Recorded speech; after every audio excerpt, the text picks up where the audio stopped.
আজকে দেখাবো তিসি চাষ। তিসি চাষ কিভাবে করতে হয় সেই সম্বন্ধেই আজকে জানাবো। তিসি সাধারণত শীতকালীন ফসল, যাকে রবি শস্য বলা হয়। এটা ডিসেম্বর মাসে বীজ বপন করা হয় জমি রেডি করে।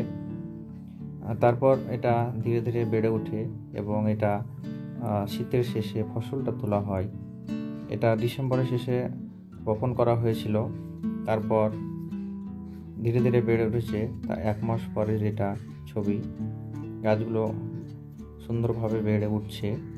এটা সাধারণত আমরা পিঠে বা পুরি খাওয়ার কাজে লাগে, বা এটা অনেকে তেল করে, তেলের কাজে লাগে। যেটা আমরা তেল খাই, সেটা তেল খাওয়ার জন্য ব্যবহার করতে পারি।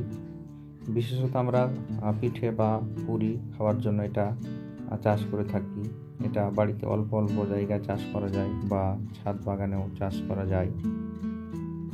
আপনারা চাইলে এটা বাড়িতে অল্প অল্প করে চাষ করতে পারেন খাওয়ার জন্য। গাছগুলো বেশ সুন্দর ঝাড় হবে। এটা তার আরও 1 মাস পরের ছবি, যেটা গাছগুলো তো খুব সুন্দর ফুল এবং ফল চলে এসছে। ফুল বেশিরভাগই ফলে পরিণত হয়ে গেছে, আর কিছুদিনের মধ্যেই পেকে উঠবে। এটা গাছগুলো বেশ ঝাড় হয়েছে, তার জন্য পুরো জমিটা কভার করে নিয়েছে। খুব সুন্দরভাবে বেড়ে উঠেছে। এগুলো চাষে সেভাবে জল সেচ করতে হয় না। জমি রেডি করার সময় হালকা জৈব সার দিলেই রেডি হয়ে যায়। তো এই হচ্ছে কৃষি চাষ।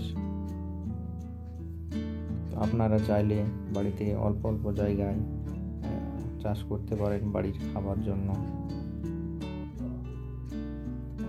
তো আজকে ছিল এটাই দেখানোর বিষয়।